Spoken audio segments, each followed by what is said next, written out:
I love dogs. I love dogs too. Glad we're all on the same page. 5, 4, 3, 2, 1. Welcome to the Sarah Andreyko Show. Awesome. Okay, so what I'd love to talk about and kind of help our veterinary community with is, so when we're talking about client education, it's really difficult to get important information out there that can prevent a lot of illness, a lot of disease, pain, aging processes, dementia. There's all this like client education that's so important for prevention that we could get out there, but it's boring. Nobody wants to look at it. Nobody wants to read the articles that you post in your newsletter that you send out. They want to see the cute little photos. So, clinics, they post that cute little photo on social media, they get 300 likes, and then they put something educational out and it's like, So given kind of what you do and that you have a knack for entertaining people and having fun with important information, I'm hoping that you might be able to kind of shed some light as to how clinics can use social media platforms like you do, like TikTok and Instagram, to get important information out there without boring people, basically.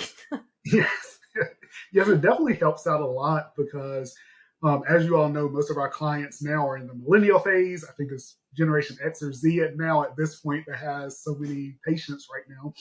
And they all have social media, some social media platform. And I've learned that most of them that I send home with either something to read, typically they don't understand it or they don't understand the lingo. You have to break things a little bit further down for them. But I've also noticed that since I've had social media, a lot of my clients that I do see come from those platforms, and they've seen my videos, they've known my videos, and they've learned so much more information throughout that process. So it's something that's helped me become, a little bit more of a better veterinarian in practice, to try to educate those clients and get that information out there more in a virtual setting versus just on paper. So I try to talk about topics such as like things most clients don't know about, things like simple as leptospirosis. So just them understanding that, the importance, the risk. So many of my clients come in that have no idea of what that even is. And then, I can just show them a video and they're like, oh, well, if I would have known about this like 5-6 years ago, then I definitely would have made sure my pets were vaccinated. But if you just give them a handout, half the time that doesn't even make it out the door, with them. And then they still come back in the next time and they heard about it, but they still have no clue of what they were even talking about to begin with. So, and definitely for me, my purpose is just trying to find a way to coordinate, important information to clients to be able to get that information a little bit better and understanding it to them mentally. Just because I feel like they will, retain that a little bit better than just something that you give to them as a handout. Yeah, that makes a lot of sense, especially the way that people are, the younger generations are kind of consuming information now too. It used to be the handout is great. You got this PDF, it explains everything, it breaks it down, and you go home and you do your reading homework and you're like, oh, okay, I know what's going on. And people just don't have that attention span anymore. So if you can show them a quick video, like, this is what I'm talking about, it's like, oh, okay. And, doing it in concise, short bursts of information that are hitting the highlights, the important pieces, is going to keep them obviously more engaged with that information. Exactly. Yeah. Instead of having your handout library, like in the iPad in the room, like, here's our leptospirosis video. Here's how to express anal glands. Here's what nail trimming is. Here, heartworm disease is not in the GI tract, and deworming them is not going to prevent heartworm disease. Like all those common things that no one knows about, right? Just flip through these TikTok videos. Exactly. You'll get a great education while you're waiting, and you won't be mad that we're 10 minutes behind. Exactly. Yes, exactly. So the other thing too, I noticed is that there's a lot of great videos out there. You give technicians and assistants and other vets a lot of props. And I love that you're kind of highlighting the importance of veterinary nurses, veterinary technicians, and assistants and their skills, like what they bring to the table with anesthesia and sedation. And for pet parents out there that follow your channel or watch you, I think that highlights their skills and their abilities as well. So, I mean, because oftentimes I know that you get some of those clients that are like, why am I talking to you? Why do I have a filter of the technician or the assistant or the nurse? Why am I not just talking right to the doctor? Well, there's a lot of reasons for that. So I love that you highlight the importance of, the jobs of the technicians out there too, and make that easier for people to understand. Yes, it's definitely great just because I've been through mostly all those positions. So I started out in the kennel. So I know exactly how that feels. I've been a vet assistant 7.5 years. I never went to tech school. So as I tell everybody, I would never classify myself as a tech. I definitely do some of the same procedures, some that I can't do when I was an assistant, but definitely I give them their recognition that they deserve, even the ones I work with. I definitely appreciate each and every one of them a bit individually overall. And even the doctors, definitely I try to, correlate everybody's aspect just to give everybody recognition, even the receptionists who, get the burn of really everything because that's coming in. So I just try to make sure everybody knows in the community, what everybody does, how important everybody is to keep everybody together. Because, if we're, broken apart, not working together, that's where a lot of complications and things happen. But if we can unify, join ourselves together, and understand what everybody's doing behind the scenes, it gives clients a better understanding of what actually is going on, why you may be waiting a little bit longer, why things may seem to be going around a little bit slower before we got to them. So I feel like it just gives them a little better insight of what's actually happening on when we say it's critical in the back. Yeah. Well, and it really does take the whole team. I mean, from the front all the way through the back to be that kind of cohesive unit to where you're supporting each other and supporting each other's positions. Because I mean, it always makes it very real how much you need each other when, your one of your front desk staff calls out and you have to answer the phones and you have to be the first line of defense when the clients call, whether they're excited, whether they want to talk your ear off and tell you every life story, or they're really pissed off or whatever the case may be. So, from someone in the back that has to take up front, or from someone in the front because you're, low on hands, has to go in the back and try to be an assistant, even though they're not trained as one. So sometimes you learn just how much you need each other in events like that. I don't know if you're familiar. There's a girl on TikTok, and I can't remember what her name is, and because I'm horrible with names, but she served as a front desk staff member, and previously, she's not currently working in the veterinary industry anymore. And she does all videos based on what she really wanted to say when people came in, and like, this is what we're really thinking, not what I said to you on the fly live, right? And the difference is to me, it's hysterical.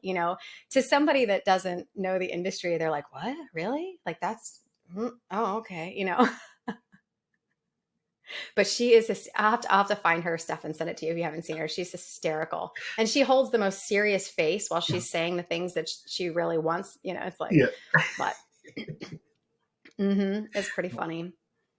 So what are some thoughts you have on how, your average clinic that you serve relief at? And I'm laughing because I'm thinking about the one in Gastonia with the paper records. And I'm like, Yes. So them, for example, right? Yes. They might not have a lot of technological experience, a lot of experience on digital platforms if they're still using paper records. So that'd be a great example. So for someone that's trying to advance and get information out there to the public, what would you do in a sitting like that? Say, they said, you know what? Today you're not on relief shift. Today you're on help us learn how to utilize social platforms to get client education out there. Yeah, definitely. And that's one of the main places. It's kind of weird because I spend a lot of my time as relief at that location, which I thought when I first went there, I was not going to really like it. I thought first day, this was it. But actually on my schedule, I go there more than I go anywhere else because I really like it. Which I hate paper records, but I've gotten used to it now. So, yeah. But I use a lot of, especially like my radiographs, I use the iPad a lot to show clients, what we actually took for images and explaining a lot better because I feel like they retain a lot more versus me just going in there telling them things and actually seeing what I'm talking about. My lab work, which I've always done with clients, I show them visuals. So I go over showing them what I'm actually talking about so they can follow with me. And then that way ask questions that route. But then also I do utilize videos too as well. It's something I've already made one about. So when I was talking about lepto, I had already talked about one video that I had made about it.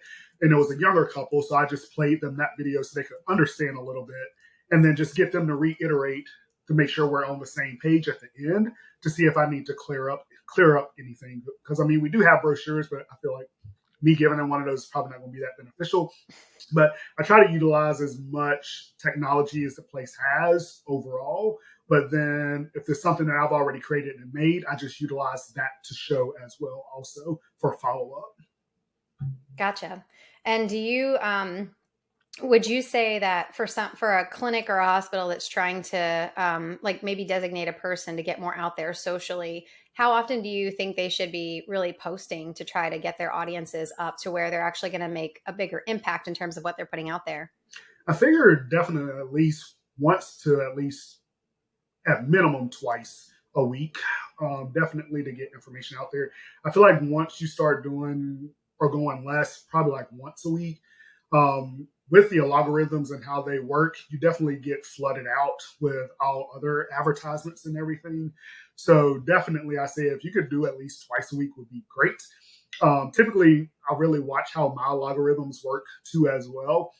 So during the week, mostly that's when my follow count or my views are pretty high, typically Monday through Wednesday. Weekends are pretty low because, everybody's really out doing a thing, enjoying family. It's really not a work week.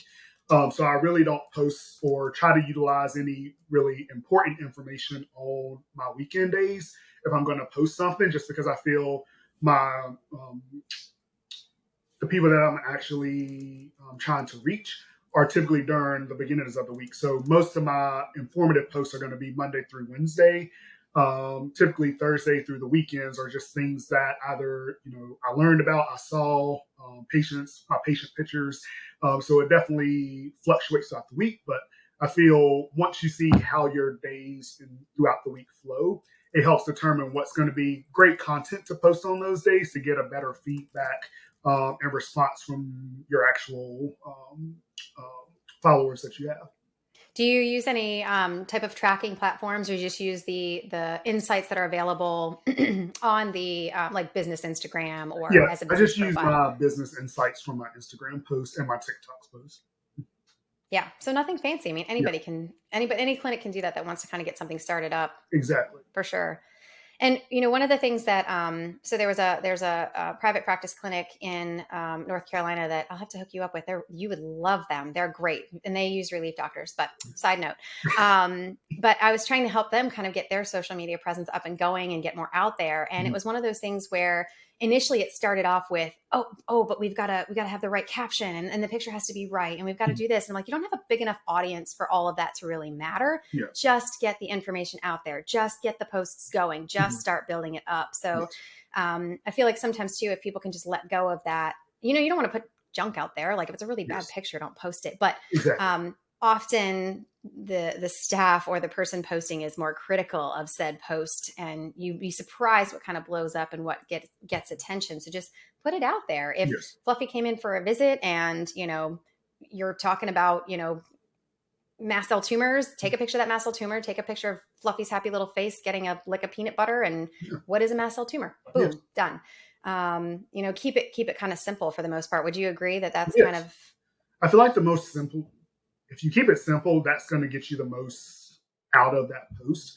But then also get you a lot of, what I really love is the engagement. So hearing people talk back to me to feel like, what did you do during this? Like, how did you treat this? Or they're giving me insight of, they have something like that occur. So previously I just had a dog come in. We don't even know what happened. Animal Care Control brought him to me and the whole side of the foot was opened up. Had some wounds under their neck, and they were trying to find out who the owner was and whatnot, but I couldn't really do that much until Animal Control let me know what I could do. So I basically just cleaned up the wound, bandaged it with some honey dressing, did like a wet to dry bandage there, and then planned to change it in 24 hours. But then hearing like what other people, once they saw it, they were like, I would have done the same thing. And then some were asking about, did you wind up suturing and whatnot? And I was like, well, I don't even know how long it's been there. The skin looks like it might die off. So I didn't want to, close up anything at that point, or asking about drains. So it just helps determine like what other individuals would do during that concept. So at least what you could have done, what you probably wouldn't have done. It just helps out a lot. So I love the engagement that you get from very short posts. Long ones that you typically do, they can get a little bit, a lot of content can get missing because once things get too wordy, people just start basically just skimming through just to find out the highlight information that they really need. Versus if it's something short and sweet, that gives them the insight to come contact you to figure out what's going on. And it's better engagement on that aspect. Yeah, that makes a lot of sense. And I think that's something that I struggle with immensely because I'm a very wordy individual. I'm going to give you a sentence that's 20 words instead of 5. So it's hard because you're like, I just want to give you all of the information because it's so important. I want to get it all out there, but you lose them. So it's like, let me give you little teasers and pieces and kind of help you build it. Yes. But then you've got these people out there that are like, well, that's not always the case. And that's not exactly it. You know, it kind of reminds me of your That's Just Tips video because it's like, yes, there's an and, but I'm not going to make a novel out of this post to explain every single little thing that, you know, is going on here or might be like, there's no winning, no winning at all. But I totally agree. It's like just short little bits, keep it concise, ignore the people that are like, well, you didn't explain everything. No kidding. Yes, I am aware. Yes. But I think a lot of hospitals fear that though too, that like, oh, if I post this, you know, what's, you know, Mrs. Haverkamp going to say, or what's Fluffy's mom going to, you know, whatever the case may be. But it's like, you got to let go of that. People are going to hate you. People are going to love you. Like you put yourself on social, you're going to get it. Like that's all there is to it. Exactly. You kind of got to roll. And I love, like I have a lot of clients that's the practice I was at for the last 2 years before I went to Relief, a lot of my clients actually went there and found me through TikTok. But like now since I do Relief, they're constantly messaging me trying to figure out what hospital I'm going to be at so they can actually go there so they can at least see me because it's been so long.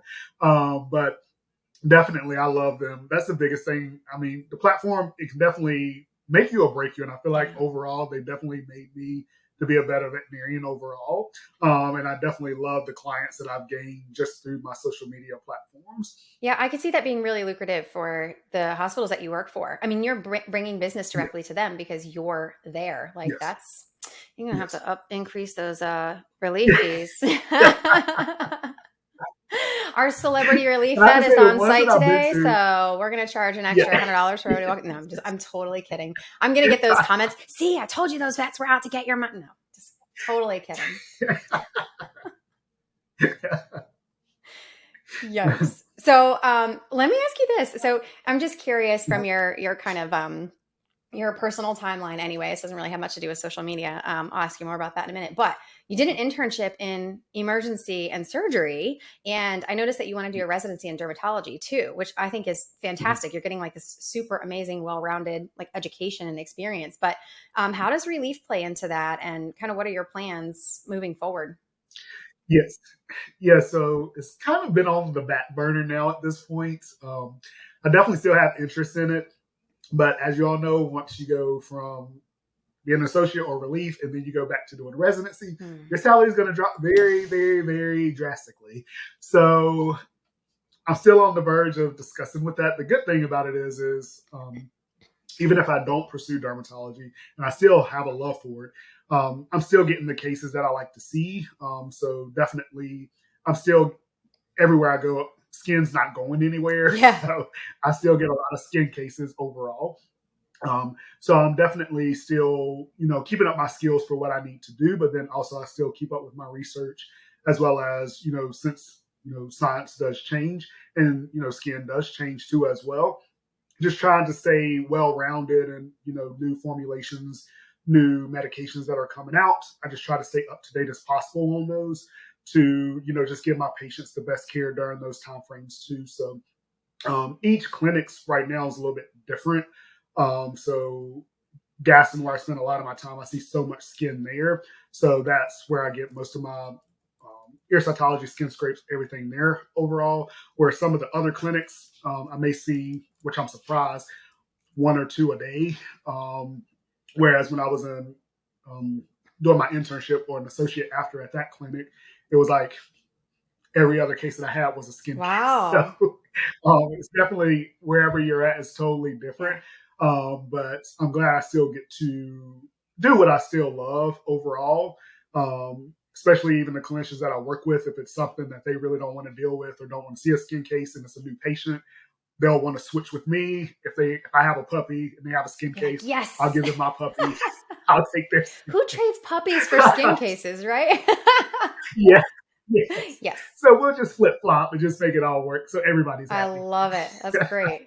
I used to be that way with C-sections. And anytime you say the word C-section, everybody wants to run. And I was like, I'm in, call me in. Yeah. Like, I love them. I absolutely No. love them. And so that's funny. I would trade a puppy for a C-section or anything else for a C-section. So have you, give me a neuter and you what? give me a neuter and a spay and I'm fine, but a C-section, I'll do it, but I'll see if anybody else wants it first. Yeah, come on, we got this, Doc. We got this. It's great. It's gonna be so much fun. And you're like, this dog's been bred 6 times. It's an English bulldog. Its uterus is torn, and it should have never been bred in the first place. And I have to figure out how to put this thing back together. Yeah. Yep. Speaking of germ vets, do you follow Ashley Bourgeois? I think it's her name.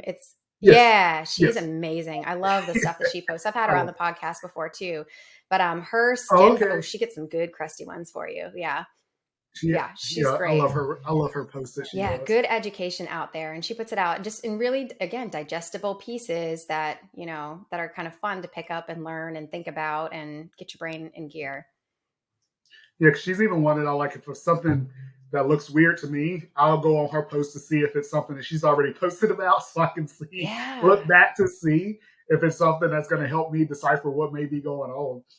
Yeah. I mean, I love all the collaboration too, like the stuff that you put out and she puts out, and, emergency critical vet, I follow her. She's fantastic. But all of this stuff that it really elevates the whole field. I mean, this wasn't available 20 years ago to where you could check in with that. You've got a book, and you've got the Veterinary Information Network. That's your go-to. But now you have so many other sources with these experts in these different areas that you can kind of bounce back and forth. And that just seriously elevates everybody. I mean, it's one thing to, have fun with continuing education and do that every year, but the amount of education that you just get from all of these people that are just putting it out there, like you and like she is, just so that everyone else can consume that information and use it as well. I love it. It's such a different time now than it was, 15, 20 years ago, where we just didn't have access to all of that. Exactly. So I imagine that doing an emergency and surgery internship probably really helped prepare you for relief, given that you never know what to expect. It's it reminds me a lot of one of your posts that you did on TikTok, where it's I think it was July 4th or something. It's GDV, foreign body, foreign body, and then you can throw in the full moon in there somewhere too. And then the next day it's crickets, you're like, yes. And then it's, to the wall again. So, exactly. But do you think that that kind of helped you a little bit in terms of, preparing for doing straight relief work? Yes, I definitely say it helped me. I would say 110% at this point, because how our internship worked, we didn't go by weeks or by month. It was basically every day it was something different. So you may be on general practice Monday, emergency Tuesday, Wednesday, surgery Thursday, and then off Friday, Saturday. We all had to do a weekend of overnight. So Friday we would come in at 5:30 at night, and then we would not get off until 7:30 Saturday morning. So it was that shift all the way through. So that prepared me definitely for anything emergent that would come in. Now, typically, a lot of stuff that came in was regular GP stuff. So I was super happy when those came in because it was something I could handle. But when you have, laryngeal paralysis, then you have a block cat, and then you have a GDV come in all back to back, it's plus all the hospitalized patients that you already have, my anxiety would go straight through the roof. And I'm the type of person, I'm a very direct individual. So if I have one patient, I can focus on that one patient. But if everybody else is doing great in the back, I'm happy. But when you have me 3 things at one time, I will typically freeze up really bad because I'm I don't even know how to think right now because it's so much going on and everybody's critical and I don't even know where to start. So that definitely helped me during that first year on, even when I started having my associates and I would have back-to-back patients come in that were critical. It was a lot more rapid. Things clicked a lot more faster, what I need to do, how I need to intervene. And then now that I'm relief, especially working in Gaston, and you have no clue what's going to come in. Yeah. It's the same thing. It's just very rapid where, oh, this is a hemoabdomen. This is what I got to do. This is what we need to do. This one we need to jump on. Oh, this is a stuck puppy. She needs a C-section. Okay, this is what we need to do. It's more rapid pace, and I see myself not freezing up, which is a great thing. But I feel like if I did not have that internship to grasp on, and if I went straight into relief, especially going straight to Gaston for relief, I probably would be very stressed and overwhelmed at this point. Yeah, that's good. So now you found like a happy balance where it's not like crazy all the time, but you know how to handle kind of the crazy stuff as it comes in. And you're right. Yes. I bet you get a lot of fun, crazy things. Gaston County. Yes. I live in Gaston County. It's interesting. Oh, yeah. Yeah. I was so surprised coming from East Charlotte and then going to Gaston. Yeah. I was like, this is definitely two different areas. Bit of a different. It's like a different world in Gaston. It is definitely. Yeah, because I lived in and around Charlotte most, for the past, I don't know, 15 years or whatever. And then, when we moved to Belmont, I was like, okay, it's different. It's a little bit different. Keeps you on your toes, for sure. It definitely does. I mean, you're right, because it's like you can get anything from, my dog chipped its nails and I'm having a panic attack because it chipped its little nail and it's never chipped its nail before, to, well, he got shot 6 days ago and all of a sudden he's not really eating much. So I don't know. It's like that sounds about my day. Yeah.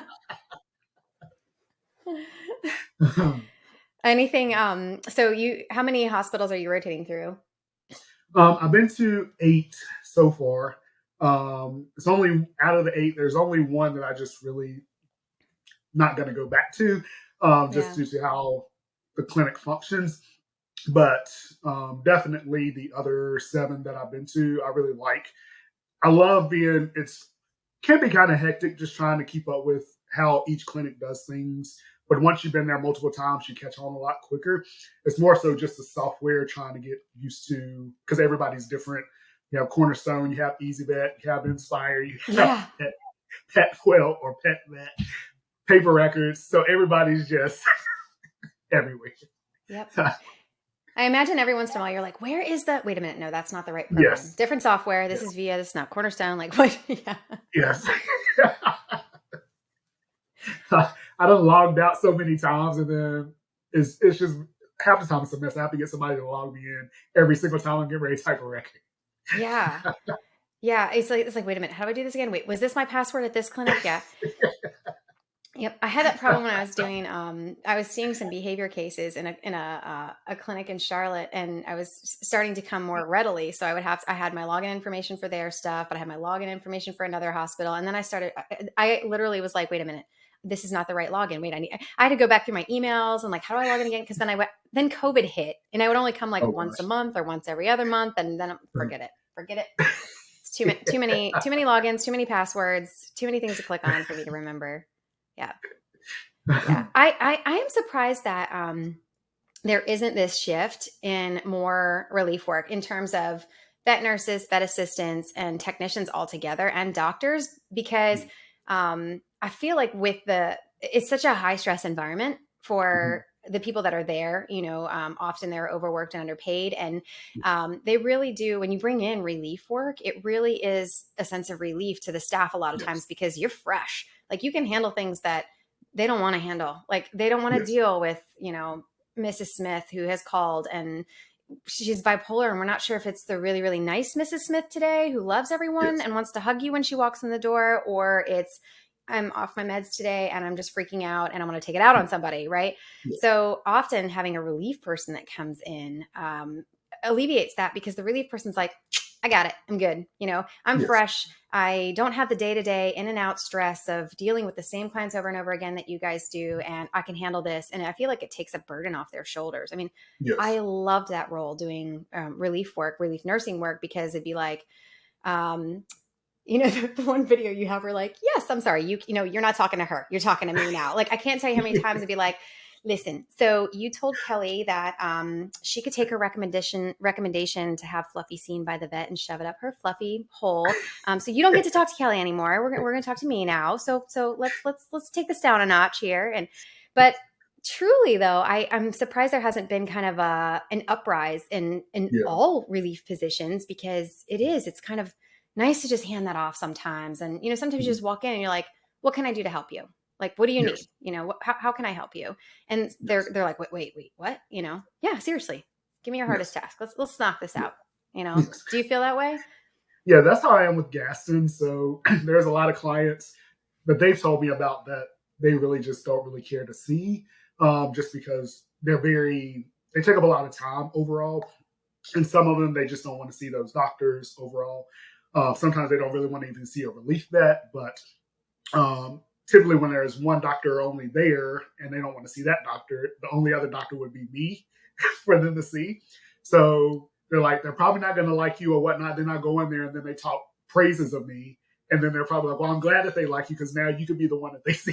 So, Ding, ding, you win. Guess what? so they're always happy whenever the clients that they don't really want to deal with love me, because then I'll Yeah. wind up being the one that's going to be seeing them later on. So, Yep, exactly. but I'm like, at the end of the day, I'm only here, 2 or 3 days out of the week, and then you have to deal with the rest of the week. So.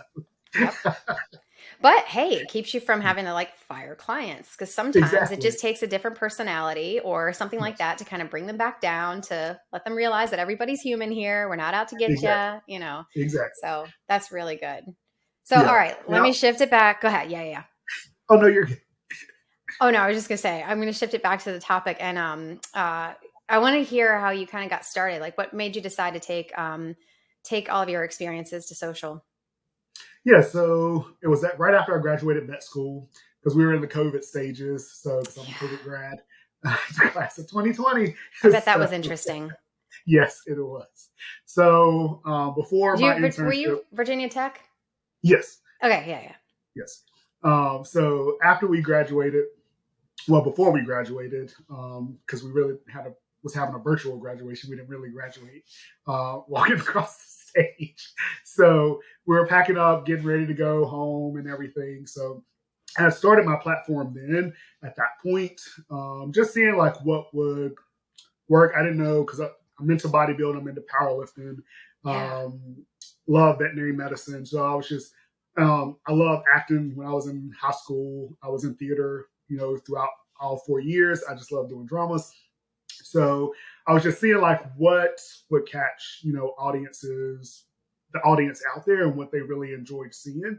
And so I could definitely see my content with anything veterinary related would be at the highest. So that's where I started, utilizing things where, I was an assistant, or things that I saw when I was a kennel staff, or the chronic things that receptionists deal with whenever they come in. And I just started seeing that's what got most of my views.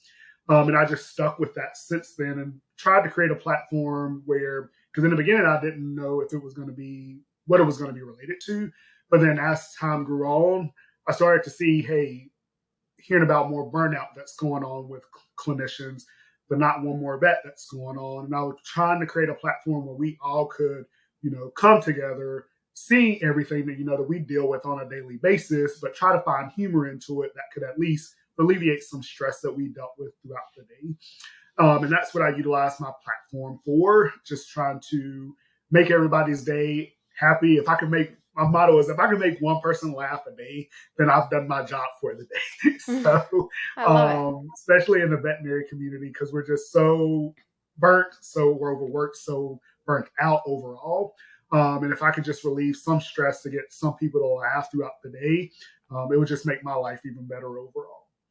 Yeah, I'd say you're accomplishing that. That's for sure. Yeah. And I think the other thing that you're doing that's really great too, again, is bringing some empathy to the vet world, in terms of, people that have no idea what goes on behind the scenes, or have no idea about the suicide rate and the depression and the burnout and the anxiety and the lack of self-care for the vet industry overall. I think the way that you kind of do things brings empathy to that, because it's not enough to truly offend a pet parent when they're like, oh my God, that's me, but at the same time, it's like, oh, that's really funny. And, oh, okay, that's really true. That's you bring it about in a way that it's not offensive. It's not, pointing fingers. It's not,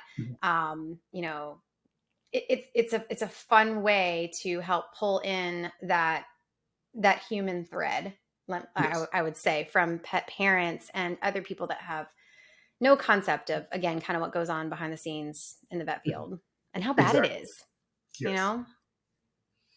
Yeah. Exactly. So do you have any specific goals in terms of like how many people you want to reach, if you want to get other clinics to build their audiences as well? Anything from that side of things? Um, Not a particular goal. Definitely a lot of clinics that mostly all the relief clinics that I've been to, they all either follow me or have already been in contact with me. Some of them I haven't even got my schedule yet, but they've already told me that I'm supposed to be coming to them in November and December to do relief Oh, work there. nice. So I'm like, well, that's good to know ahead of time. So, but it's definitely great. The great thing I like about it is the clinics that I do reach really all across the world. It's just crazy that you can really go nationwide with, the information that you put out there and present yourself with overall. I'm currently right now trying to finish getting my license in South Carolina so I can do some relief work out there too, overall, but not a particular number I like to reach, but I definitely feel like I'm pretty much, if I did have a number, I'm probably already, exceeded that, which I thought I would, but I'm super happy with the results that I've already had so far and pleased with, what everybody's told me in the future. Yeah, you're crushing it, and that's awesome. And are there any particular topics that you like to focus on the most, or any favorites that you have when you're making videos? Yeah, so definitely, but a lot of a lot of the videos I try to focus on. I try to really deal with what a particular week or a particular day that I've had during that week with my staff. So majority of my videos deal with either my staff or myself personally, what I've dealt with that day. I really try to see, what my technicians or assistants do throughout the day. Try to find something funny that each day to where I can incorporate it into, a good, video. So typically like my vet tech videos, the ones that are cut in sections are different things that have occurred throughout that week that somebody has done or an assistant has did overall. So I really love just joking about my vet techs and vet assistants. They used to always pick on me because I hate drawing blood. If it's not from the jugular, Oh, really? Yes, and it has to be a dog if it's a jugular. If it's a saphenous vein, I am going to struggle like crazy. If it's a cat, the only time I will really get it on a cat is if I'm severely under pressure. Because then you're But not they will thinking always about it. You're crack on not me. And stuck if in I your own get, head. yes.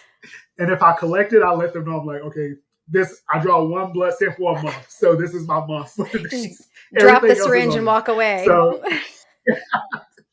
So they're always joking when I'm like, yeah, I drew this blood by myself. Nobody was helping me. And then all my technicians come back because they know Look good what and I well. did. They're like, who helped you? You know good and well you did not. So it's so funny. I just love That's it. great. And I imagine like the techs and the other vets that you work with, they're like, I need to watch what I do and say because I'm going to end up a TikTok skit. Yes. Or they go in there and they're They like, always say oh, that. that's me. They always say it. I'm like, I'm always watching, so you never know when You're like something's flipping going out to your pop notepad and you're like, I see what you're doing over there. up. You think I'm taking notes, but I'm definitely taking other notes. Don't mind this. That's not. I'm not taking video. No. Exactly.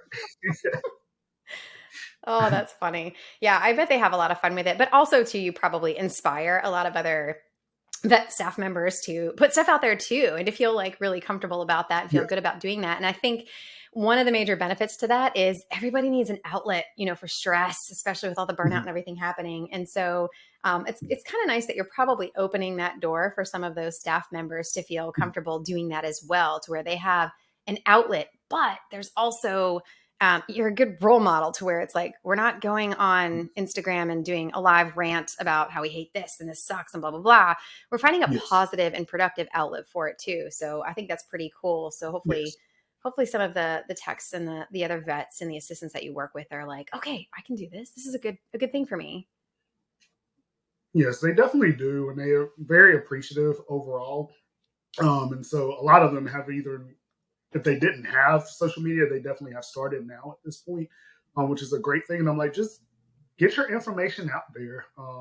The people, if they love it, they're going to come. They're going to continue to come. I started out definitely with TikTok where I had 100 followers, and now I'm at going on 134,000. So it's a slow process, but definitely as long as you keep reaching the audience, I mean, they're going to be the ones to support you overall. So just get the information out there because the information needs to be out there. Yeah, it does. And I think authenticity is the key as well, because that's what's going to keep your people around. I've noticed, I work Yes. in the behavior industry. And so I've noticed that a lot of it's like the new thing, like these dog trainers that are coming up and these behavior professionals that are coming up. People are starting to learn the difference between behavior cases versus training cases and things like that. But the one Yes. trend that I'm seeing is so many people buying their subscribers and buying their likes. And the problem is that you're gonna get your followers up, but you're Yes. not going to land sponsorships or anything like that, or advertisers, or you're not going to Yes. get your message to anybody that's of importance, because those aren't authentic followers. They're not people that are there because they really enjoy your Yes. content. So that's one of the things that I Yes. mentioned to people that are like, oh, I want to get started, or I want to do this. Great. Don't buy your followers. Don't sign up for one Exactly. of those accounts where half of them come from a country and they've got 20 of their own accounts that they use to like and follow and engage you, because you're not really Yes. actually reaching your target audience.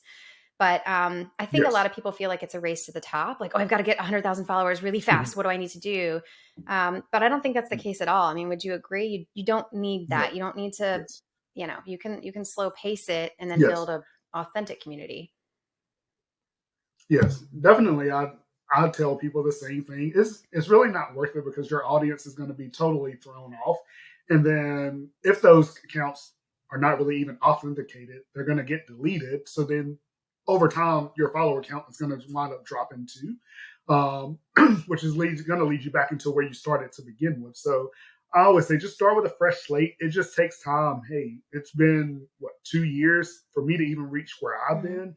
And it's, as long as you're posting consistent content.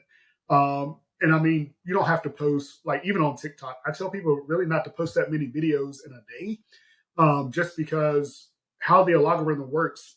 If you're posting 3 videos in one day, those videos, whenever you do post something new, all those other videos are going to start flooding especially if other people start coming in and liking all those videos you posted previously. Those are going to go to the top of the algorithm, where your newest video you just posted is going to be probably one of the last ones people are going to Mm. see, because now your older videos are more top priority. So typically I try to post at least on there once or twice a week overall. And then once I see those videos somewhat trending downward, it lets me know, like, hey, it's time for me to post something new, some more new content overall. But yeah, I try not to. I tell people definitely don't buy followers, don't engage in buying subscriptions for that purpose, because it's only going to hurt you in the long run overall, and you're just going to get a whole lot of unwanted ads, and even more subscriptions too, that are not really legitimate overall for you. Yeah. And then you're not really having the impact that you might be looking for. And that's the big thing. Like, you're not really Exactly. talking to people that are listening or that want to listen. Yes. Yeah. Mhm. Goodness. Well, in terms of any plans moving forward, I know that you're going to put dermatology potentially on hold a little bit, but anything else aside from just kind of living the relief dream right now in the future? Uh, Nothing as of right now. I'm planning, since I am relief. I've been loving the islands. So I've been to Bahamas. I've been to Oh, Jamaica. nice. I've been to Hawaii. So I've been becoming an island boy. I'm trying to plan, my first cruise, since I'm kind of scared to be out in the water that far. So I've been pushing that on the back burner for the longest time. I was supposed to take it last month, and then I was like, I'll wait a little bit longer. You got to So get out I've there. It's just been beautiful. enjoying my time off and everything. So planning to just take like a lot more vacations and just exploring a little bit more, since I have a lot more free time than I was when I was an associate. Yeah, no kidding. I bet it opened the books up a lot. So good for you. Yeah, taking in Yes, experiences. yes. Have you ever done anything outside of the country in terms of whether through volunteer work or vet relief work outside of the US? No, I have not at all. Even when I was in vet school, I didn't. I forget what it was called, but I didn't get to do that in vet school either. Yeah. Gotcha. All right. Well, any other information that you want to leave? So any clients that are clients, I need more coffee. Clinics, any clinics that are out there, not clients, that you want to give a little nudge to, a little support to, that they're thinking about starting their social media channel or putting more attention forward with it to get more client education out there. Any bit of advice that you want to give them to kind of help them in the right direction with doing that? Yes, just go for it. Just start small. I always say, if you have your whatever clinic, whatever you want to start with, just even if it's your own staff, that's the main, followers that you have at that point. Just get things started, get it out there, and get them to start sharing that information, because once they start sharing it, other people see your posts, and then they'll come directed to your profile. So that's what I always recommend starting with, especially in smaller clinics or private practices, because they're not that big. But the more that you get out there, the more that people are going to be drawn into your content, which means the more clients that you're most likely going to be seeing at that point. Yeah, and the keeping in mind too that every staff member that you have has a different audience, has eyes that are not the same as the eyes that are on your hospital or your clinic page. So you can take advantage of those audiences if they're sharing the information as well, and they're behind the clinic's mission there to get that out there. So. Yes. Well, thank you so much for taking the time today. I really, really appreciate it. It's been a pleasure, Dr. Greg Echols. And I'm definitely going to put your TikTok and your Instagram information linked in the show notes so everybody can have as much fun enjoying your videos and a break from the daily grind as I do. I think you're definitely reaching your goal of making plenty of people, not just one person, laugh every single day. So we appreciate you very, very much. Thank you. I greatly appreciate it.